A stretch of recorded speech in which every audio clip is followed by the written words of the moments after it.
రేపటి కోటి దీపోత్సవం అత్యంత ముఖ్యమైన రోజు. ఓ రకంగా చెప్పాలంటే కోటి దీపోత్సవ ప్రస్థానంలోనే చాలా ప్రత్యేకమైన రోజుగా నిలవబోతోంది. రేపు సాక్షాత్తు భారత రాష్ట్రపతి శ్రీమతి ద్రౌపది ముర్ము గారు విచ్చేస్తున్నారు. వారి చేతుల మీదుగా వేదికపై తొలి కార్తీక దీపారాధన చేయబోతున్నాము. ఈ మొత్తం కార్యక్రమానికి మీ అందరి సహకారం చాలా అత్యవసరం. కాబట్టి ప్రాంగణానికి ప్రతి ఒక్క భక్తుడు కూడా 4 గంటల కల్లా లోపలికి వచ్చేసేయాలి. భారత రాష్ట్రపతి ద్రౌపది ముర్ము గారు వస్తున్న సందర్భంగా భద్రతా కారణాల రీత్యా సెక్యూరిటీ చాలా టైట్గా ఉంటుంది.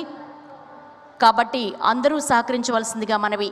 రేపు చాలా విశేషమైనటువంటి కళ్యాణ ఉత్సవాలు, ప్రత్యేక పూజలు కూడా మనం నిర్వహించుకోబోతున్నాం. మీ అందరి చేతుల మీదుగా స్వామివారు నృసింహస్వామి వారికి రక్షా కంకణ పూజ జరగబోతోంది. అంతేకాదు యాదగిరిగుట్ట శ్రీ లక్ష్మీ నృసింహస్వామి వారి కళ్యాణ మహోత్సవం అత్యంత అంగరంగ వైభవంగా మనం నిర్వహించుకోబోతున్నాం. అందరూ 4 గంటల కల్లా ప్రాంగణం లోపలికి రావాలి, ప్రత్యేకమైనటువంటి విజ్ఞప్తి. అంతేకాదు రేపు రాష్ట్రపతి గారి చేత పూరీ జగన్నాథునికి విశేష హారతి కూడా ఉంటుంది.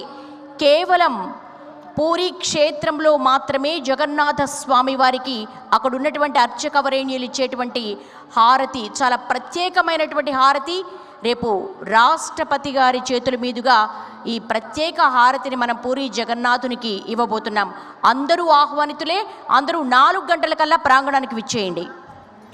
మరి కాసేపట్లో జ్ఞానప్రదాయానికి విశేష పూజ జరగనుండగా, అలాగే అభయప్రదాయానికి కళ్యాణోత్సవం నిర్వహించుకోనుండగా, ఈనాటి కోటి దీపోత్సవంలో అమ్మవారి మహాత్మ్యాన్ని, అలాగే ఈ కోటి దీపోత్సవ వైభవం, కార్తీక మాస వైశిష్ట్యానికి సంబంధించి ప్రవచనామృతాన్ని అందించేందుకు విచ్చేశారు ప్రముఖ ఆధ్యాత్మికవేత్త, శృంగేరి ఆస్థాన పండితులు డాక్టర్ బాంచంపల్లి సంతోష్ కుమార్ శాస్త్రి వారు. వారిని మీ అందరి కరతాళ ధ్వనుల మధ్య వేదికపైకి సవినయంగా ఆహ్వానిస్తూ ఈనాటి కోటి దీపోత్సవ కార్యక్రమంలో ప్రవచనామృతాన్ని అందించవలసిందిగా కోరుతున్నాం.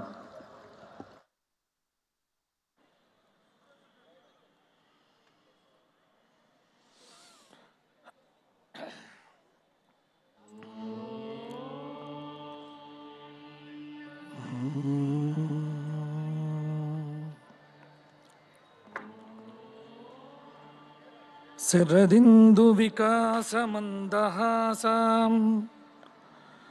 స్ఫురదిందీవర లోచనాభిరామాం అరవిందసమాన సుందరాస్యాం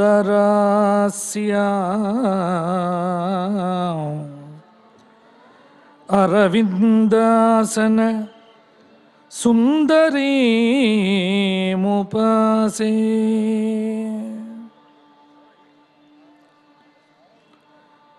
దక్షిణాంనాయ శృంగేరి శారదా పీఠాధీశ్వరులు జగద్గురువులు శ్రీ శ్రీ శ్రీ భారతీ తీర్థ మహాస్వాముల వారికి, శ్రీ శ్రీ శ్రీ విధుశేఖర భారతి మహాస్వాముల వారి దివ్య చరణారవిందములకు అనంతకోటి సాష్టాంగ ప్రణామములు సమర్పణం చేస్తూ, అస్మత్ గురు చరణారవిందాభ్యాం నమః, ధర్మపురి లక్ష్మీ నృసింహ పరబ్రహ్మణే నమో నమః. అందరూ కూడా చెప్పండి. శ్రీరామ రామ రామేతి రమే రామే మనోరమే సహస్రనామ తత్తుల్యం రామనామ వరాననే.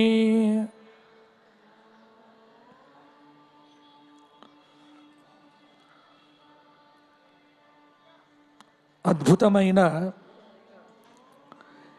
ఇలా కైలాసం కోటి దీపోత్సవ దివ్య కైలాస ప్రాంగణంలో పంచమి కృష్ణపక్షం కార్తీక మాసం జయంతి మంగళాకాళి భద్రకాళి కపాలిని దుర్గా క్షమా శివా ధాత్రి స్వాహా స్వధా నమోస్తుతే. తెలంగాణ సాంస్కృతిక రాజధాని ఓరుగల్లు పట్టణం అయితే ఆ ఓరుగల్లులో అద్భుత దివ్య ఆనంద స్వరూపంతో జగత్తును భద్రమయం చేస్తున్నటువంటి భద్రకాళి భద్రేశ్వరుల యొక్క కళ్యాణోత్సవం ఈరోజు ఈ వేదిక మీద జరగబోతున్న ఈ శుభ తరుణంలో కోటి దీపోత్సవం ఎంతో వైభవంగా మా శృంగేరి జగద్గురువులు భారతీ తీర్థ మహాస్వాముల వారి ఆగమనానికి గుర్తుగా ప్రారంభమై అవిచ్ఛిన్నంగా ఇప్పటిదాకా ప్రతి కార్తీక మాసంలో, అసలు కార్తీక మాసం అంటేనే కోటి దీపోత్సవం అన్న రీతిలో అద్భుతంగా విశేషంగా కొనసాగుతూ ఉన్నది. శ్రీ నరేంద్ర చౌదరి గారు రమాదేవి దంపతుల యొక్క అవిశ్రాంత కృషి భక్తి అద్భుతమైనటువంటి ఈ వేదిక ఈ విధంగా మనందరం కూడా అనుభవిస్తూ ఉన్నాం. అయితే కార్తీక మాసంలో దీపం పెడితేనే పుణ్యం వస్తుంది రోజు వింటున్నాం. ఒక దీపం వెలిగిస్తే చాలు, ఇంకా ఎన్ని పాపాలు చేసినా పర్వాలే. కార్తీక పురాణం చదివితే మీకు ఇదే కనిపిస్తుంది. కానీ ఒక్కడి గుర్తుపెట్టుకోండి, శ్రీమద్ రామాయణంలో ఒక అద్భుతమైనటువంటి శ్లోకం ఉంది. ధర్మయేవ హతో హంతి ధర్మో రక్షతి రక్షితః. మనం ఏం చేసినా ధర్మం అనేటువంటిది ఒకటి ఉంటుంది. ఈ రోజున ఆడంబరాలు విపరీతమైపోయాయి. వరలక్ష్మి వ్రతం చేసుకునే పూజ తక్కువ, ఆడంబరం ఎక్కువ, ప్రదర్శన ఎక్కువ, ముఖాల బొమ్మలు ఎక్కువ, దాన్ని ఇష్టమున్నట్టుగా సోషల్ మీడియాలో పెట్టుకోవడం వరకు వెళ్తున్నాం. దేవాలయానికి వెళ్తే భక్తి తక్కువైపోయి మనం సొంత ప్రదర్శన అధికమైపోతోంది. భక్తి పెరుగుతోందా లేకపోతే ఆడంబరం పెరుగుతోందా? అసలు ధర్మం అనేటువంటి మాటకు స్థానం ఎక్కడుంది ఆలోచించండి. ఎన్ని చేసినా ధర్మం అనేటువంటిది కనుక విడిచిపెడితే ఇవేవీ మనకు పనికి వచ్చేవి కాదు. చతుర్విధ పురుషార్థముల్లో మొదటిది ధర్మం అండి. అందుకే ధర్మంతో అనుసంధానమైనప్పుడే డబ్బనేటువంటిది మనకు సుఖాన్నిస్తుంది. ధర్మంతో అనుసంధానమైనప్పుడే కామం అనేటువంటిది మనకు మోక్షానికి గమ్యస్థానం అవుతుంది. అర్థకామాలు రెండు ధర్మాన్ని విడిచిపెట్టి పరిగెత్తితే మన జీవితానికి అర్థం లేదు. ఈ రోజున ఏమైపోయింది అంటే ధర్మాన్ని ఎవడూ పట్టించుకోవట్లే. ధర్మం చెప్పేది కాదండి, సత్యం వద ధర్మంచర మనకు శాస్త్రం చెప్పింది. సత్యాన్ని మాట్లాడాలి, ధర్మాన్ని ఆచరించాలి. దీపోత్సవంలో మనం దీపం పెట్టేస్తే చాలా పుణ్యం వస్తుంది రాదని కాదు. కానీ దీపం పెట్టేటువంటి వ్యక్తి తన నిజ జీవితంలో ధర్మాచరణ చేస్తున్నాడా లేదా ఒక్కసారి హృదయం మీద చేయి వేసుకొని, ఎందుకంటే దీపం అంటే సాక్షాత్తు పరబ్రహ్మ పరమేశ్వరి స్వరూపము. సర్వ చైతన్య రూపాం తాం ఆద్యాం విద్యాంచ ధీమహి బుద్ధిం యానః ప్రచోదయాత్. ఎందుకంటే మీరు వెలిగిస్తున్నటువంటి దీపం చైతన్యానికి ప్రతీక అయితే ఆ చైతన్యమే మహాకాళి, మహాలక్ష్మి, మహాసరస్వతి, బాలాత్రిపుర సుందరి, రాజరాజేశ్వరి స్వరూపం.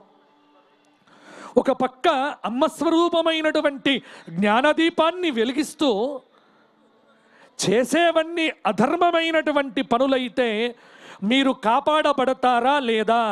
ఒక్కసారి రామాయణ, భారత, భాగవతాలను తెరచి చూడండి. ఆఫ్ నాలెడ్జ్తో, శాస్త్రం ఏమాత్రం తెలియనటువంటి వ్యక్తులు ఈ మధ్య సామాజిక మాధ్యమాల్లో ఎలా పడితే అలా, ఎటు పడితే అటు, సంప్రదాయం లేదు, ఆచారం లేదు, ధర్మం లేదు, అన్నింటికి. అందుకే హిందూ ధర్మాన్ని పాడు చేసేది ఎవరా అని ఆలోచిస్తే దానిలో 90% హిందువులే పాడు చేస్తున్నారండి. ఈ మాట నేను చెప్పుకోవటానికి సిగ్గుపడుతూ ఉన్నా. ఒక్కడి గుర్తుపెట్టుకోండి, ధర్మాన్ని విడిచిపెట్టి, సనాతన ధర్మాన్ని విడిచిపెట్టి మీరు ఏం చేసినా లాభం లేదు. సనాతన ధర్మం, సనాతన ధర్మం అనేటువంటి మాట ఈ మధ్య మనం చాలా సందర్భాల్లో వింటూ వస్తున్నాం. అసలు ఏమిటి సనాతన ధర్మం? సనాతన ధర్మం అంటే శాశ్వతమైనటువంటి ధర్మం. మనం ఉంటాం, కొన్ని రోజులు వెళ్ళిపోతాం. మనకంటే ముందు మన తండ్రి ఉన్నాడు, మన తండ్రి కంటే ముందు మన తాత ఉన్నాడు, మన తాత కంటే ముందు మన ముత్తాత ఉన్నాడు. మన వంశంలో చాలామంది మూల పురుషులంతా కూడా వెళ్ళిపోయారు. కానీ వెళ్ళిపోయినప్పటికీ ఒక వ్యవస్థ అంటూ ఉందే, ఆ వ్యవస్థ ఎంతోమంది త్యాగధనుల చేత కల్పించబడ్డది. కాబట్టి అటువంటి సనాతన భారతీయ వ్యవస్థ ఏదైతే ఉన్నదో, ఎంతోమంది మహర్షులు, పీఠాధిపతులు, ధార్మికులు, ఉపాసనా పరువులు ఎంతోమంది ప్రచారానికి నోచుకోకుండగా అంతర్గతంగా అంతర్ముఖ సాధనతో కర్మభూమి దివ్యధాత్రి యందు ఈ రోజున అనుష్ఠానం చేస్తున్నటువంటి ఆ వ్యక్తుల యొక్క తప ఫలితంగా ఈ రోజున ఈ దేశంలో మనమందరం కూడా ఆనందాన్ని, సుఖాన్ని అన్నీ కూడా పొందుతూ ఉన్నాం. కానీ చాలామంది కూడా తెలియక ఈ మధ్య చాలా తప్పులు చేస్తూ ఉన్నారు. ఏమిటి ఆ తప్పులు అంటే, చేసే పూజల్లో భక్తి కనిపించట్లే, శూన్యమైపోతోంది, ప్రదర్శన ఎక్కువైపోయింది, ఆడంబరం ఎక్కువైపోయింది, ఆచారం పూర్తిగా అడుగంటిపోయింది. సనాతన ధర్మం అనేటువంటి విషయాన్ని మరిచిపోయాము. కేవలము వ్యక్తిగతమైనటువంటి ప్రచారము, వ్యక్తిగతమైనటువంటి ప్రలోభాదులకే లోబడిపోయి మన ధర్మాన్ని మనమే పాడు చేసుకునేటువంటి హీన స్థితిలోకి ఇవాళ మారిపోయాము. అందుకే ఈ ప్రతి సంవత్సరం వచ్చేటువంటి ఈ కోటి దీపోత్సవం మనకు ఏం నేర్పుతోంది అంటే, ఇక్కడకు వచ్చి కేవలం గ్రౌండ్లో దీపాలు పెట్టడంతోనే మీ పని అవ్వలేదు.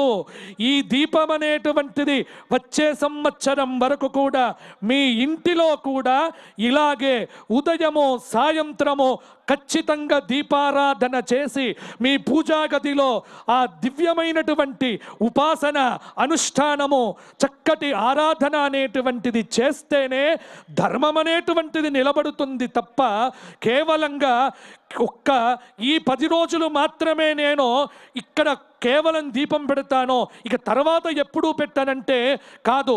కోటి దీపోత్సవం యొక్క ఉద్దేశం ఏమిటి అంటే, సనాతన ధర్మ ప్రచారము, ప్రతి వ్యక్తిని కూడా తట్టిలేపి వారిలో భక్తి తత్వాన్ని మేల్కొల్పి సనాతనమైనటువంటి భారతీయ ధర్మ మూలాలను అహరహము కూడా తీసుకువెళ్ళటానికే ఈ కోటి దీపోత్సవం అనేటువంటిది అంకురార్పణతో మొదలై సనాతన ధర్మ భారతీయ ప్రచారంలో ఒక ముఖ్యమైనటువంటి పాత్రను కూడా వహిస్తూ వస్తూ ఉన్నది. కాబట్టి ఒక్కటి గుర్తుపెట్టుకోండి, సుందరకాండలో, రామాయణంలో సుందరకాండలో రావణాసురుడి దగ్గరికి వచ్చినప్పుడు ఆంజనేయ స్వామి ఒక మాట చెప్తాడు. ఏమని అంటే, చాలా అద్భుతమైనటువంటి మాట. నతు ధర్మోపసంహారం అధర్మ ఫల సంహితో తదేవ ఫలమన్వేతి ధర్మశ్చాధర్మ నాశనః. ఇది నేర్చుకోదగిన శ్లోకం. మననం చెయ్యదగిన శ్లోకము, ప్రతిరోజు స్మరించవలసినటువంటి శ్లోకము. సీతమ్మను అపహరించిన తర్వాత కూడా రావణాసురుడు 1 సంవత్సర కాలం లంకాపట్టణంలో చాలా సుఖంగానే ఉన్నాడు. ఏ తప్పు చెయ్యని రామచంద్రమూర్తి అడవిలో చెట్టు చెట్టు గుట్ట గుట్ట పుట్ట పుట్ట తిరుగుతూ ఉంటే కేవలంగా తప్పు చేసిన రావణాసురుడు మాత్రము ఇంకా సుఖం పడుతూనే ఉన్నాడు, సుఖానుభవాన్ని పొందుతూనే ఉన్నాడు. ఇది చూసే చాలామంది అనుకుంటూ ఉంటారు, ఇవాళ కలియుగంలో ఏమిటి అంటే తప్పు చేసేవాడే బాగా బలపడుతున్నాడు, బాగా కనిపిస్తున్నాడు, కానీ ధర్మం ఆచరించేటువంటి వాడు మాత్రము ఎక్కడా సుఖపడటం లేదు. ఎన్నో అన్యాయాలు అక్రమాలు చేస్తున్నటువంటి వాడే ఇవాళ లోకంలో పేర్లు పొందుతున్నాడు, కీర్తి పొందుతూ ఉన్నాడు. కాబట్టి వాడి వలె మనం కూడా అధర్మాన్ని చేద్దాము అనే ఆలోచనలో ఇవాళ చాలామంది పడిపోయారు. అందుకే నేను చెబుతున్న వినండి, ఇవాళ మీ ప్రతి సమస్యకు ఒక పరిష్కారం దొరుకుతుంది. ఎప్పుడు? రామాయణం చదివితే, భారతం చదివితే, భాగవతం చదివితే. కానీ ఏమైపోయింది అంటే ప్రస్తుతము రామాయణ భారత భాగవతాలు కూడా పుస్తకాల రూపంలోనే ఉంటున్నాయి తప్పితే మన మస్తకాల్లోకి వెళ్ళటం లేదు. మన ఓపిక పోయింది, పూర్తిగా ఓపిక తగ్గిపోయింది. పూర్వకాలంలో మేము 6-7 గంటలు ప్రవచనాలు చెబితే వినేటువంటి వారి యొక్క స్థాయి చివరికి ఇవాళ ఏమైపోయింది అంటే గంట సేపు ప్రవచనం అనగానే చాలామంది అయ్యో, ఎందుకంటే ఈ రీల్స్కు అలవాటు పడిపోయి మన జీవితాన్ని సర్వనాశనం చేసుకుంటూ వస్తున్నాం. ఎందుకంటే 1 నిమిషంలో మనకు పుణ్యం రావాలి, 1 నిమిషంలో విజ్ఞానం తెలియాలి, 1 నిమిషంలో రామాయణం మొత్తం అర్థం కావాలి. ఎలా అర్థమవుతుంది 1 నిమిషంలో? జీవితం అంతా కష్టపడ్డా అర్థం కాదు. అందుకే బయటకు రండి, ప్రచార వ్యామోహం నుంచి బయటకు వచ్చి, ఆర్భాటంలోంచి బయటికి వచ్చి, మన తాత తండ్రులు, మన అమ్మమ్మలు, మన నాయనమ్మలు ఆచరించినటువంటి ఏ ధర్మమైతే ఉందో ఆ ధర్మాన్ని మీరు ఆచరించే ప్రయత్నం చేస్తే మరలా మన కుటుంబాలు బాగుంటాయి. మన సనాతన ధర్మం అనేటువంటిది వృద్ధి పొందుతుంది. సనాతన ధర్మం అంటే ఎంతసేపు వేదికల మీద చెప్పుకునేటువంటిది కాదు, మనమంతా ఆచరించాల్సినటువంటిది, రక్షించుకోవలసినటువంటిది, ప్రతి ఒక్కరు కూడా తెలుసుకోదగినటువంటిది. ఇవాళ రామాయణ భారత భాగవతాల్లో అందుకే నేను చెబుతున్నా, రామాయణంలో ఈ 1 శ్లోకం చాలు మన జీవితాన్ని మార్చటానికి. ఆంజనేయ స్వామి చెప్తాడు, నాయనా ఇప్పటిదాకా నువ్వు చాలా తప్పులు చేసావు, అయినా లంకాపట్టణంలో సుఖపడుతున్నావంటే కారణం ఏమిటి అంటే నీ పూర్వజన్మార్జితమైనటువంటి పుణ్యము నిన్ను చాలా వరకు కాపాడింది. నీ పూర్వజన్మార్జితమైనటువంటి పుణ్య పరంపర నిన్ను ఇవాళ ఇప్పటిదాకా కాపాడింది. ఇగో ఈ రోజుతో అయిపోయింది, నేనొచ్చా, ఈ రోజుతోనే నీకు ప్రారంభం. నీ లంకాపట్టణంలో అశోకవనం అనేటువంటిది నాశనమైపోయింది. నీ అక్షకుమారుడు చనిపోయాడు, 7 మంత్రి కుమారులు చనిపోయారు. అందరికీ ఇక గతి పడుతోంది. ఈ రోజు నుంచి నీకు మారిపోతోంది. అంటే అర్థం ఏమిటి? అధర్మం చేసినటువంటి వాడికి కూడా ఒక రోజు సమయం వస్తుంది. అధర్మం చేస్తూ అహంకారంతో విర్రవీగుతూ ఉండేటువంటి ప్రతి వాడు కూడా రావణాసురుడి యొక్క రూపమే, గుర్తుపెట్టుకోండి. కానీ అటువంటి రావణాసురుణ్ణి కొట్టడానికి ఖచ్చితంగా రామచంద్రమూర్తి లాంటి ఒక అద్భుతమైన అవతారం వచ్చే తీరుతుంది. అందుకే కోసల దేశంలో దశరథ మహారాజుకు అపురూపంగా అవతరించినటువంటి ఆ రామచంద్రమూర్తి తపస్సు చేసి, అనుష్ఠానం చేసి, ఉపాసన చేసి, ధర్మాచరణ చేసి 14 సంవత్సరాలు తాను నమ్మిన ధర్మం కోసం ఏమాత్రం కూడా తగ్గకుండగా ధర్మాచరణయే ప్రధానంగా రామో విగ్రహవాన్ ధర్మ, మూర్తి భవించినటువంటి ధర్మస్వరూపమే రామచంద్రమూర్తి అనేటువంటి ఒక అద్భుతమైనటువంటి విషయాన్ని చెప్పే చివరికి ఏ అధర్మంతోనైతే రావణాసురుడు ఉన్నాడో అట్టి అధర్మాన్ని రామచంద్రమూర్తి సంహారం చేసి చిట్ట చివరకు ధర్మమే గెలుస్తుంది తప్ప అధర్మం ఎప్పటికీ కూడా గెలవదు అనేటువంటి విషయాన్ని రామాయణంలో మనకు చూపించారు. కాబట్టి పూర్వకాల పుణ్యమున్నంతసేపు మనం చేసే ప్రతి పని మనకు బాగానే కనిపిస్తూ ఉంటుంది. ఈ రోజున మనం అనుభవిస్తున్నటువంటి వైభవం అంతా మన పెద్దలు మనకు ఇచ్చినటువంటిది, మనం పూర్వజన్మలో చేసుకున్నటువంటిది. మరి ఈ జన్మలో ఏం చేస్తున్నావు? ధర్మాచరణ చేస్తున్నామా? ఒక్కటి గుర్తుపెట్టుకోండి, 2 విషయాల మీద ప్రధానంగా దృష్టి పెట్టుకోవాలి. ఒకటి ధర్మం కోసం, రెండవది దేశం కోసం. ఈ 2 మీరు చేసేటువంటి పూజలో కూడా ప్రతిరోజు దీపారాధన చేస్తూ ఒక ప్రార్థన చెయ్యండి. ఎంతసేపు నేను బాగుండాలి, నా కుటుంబం బాగుండాలి కాదు, నా దేశం బాగుండాలి, నా సంస్కృతి బాగుండాలి, నా హిందూ సనాతన ధర్మం అనేటువంటిది వృద్ధి పొందాలి అని ప్రతి ఒక్కరూ కూడా దేశం కోసం మీరు ప్రార్థన చేస్తే మీ ప్రార్థన తప్పకుండా ఫలిస్తుంది. కాబట్టి దీపం పెట్టేటప్పుడు ప్రతి ఒక్కరూ కూడా చేయవలసినటువంటి ప్రార్థన ఏమిటి అంటే, ఎన్నో దేశాలు ఉన్నప్పటికీ భారతదేశాన్ని మించిన దేశం ఇంకొకటి లేదు.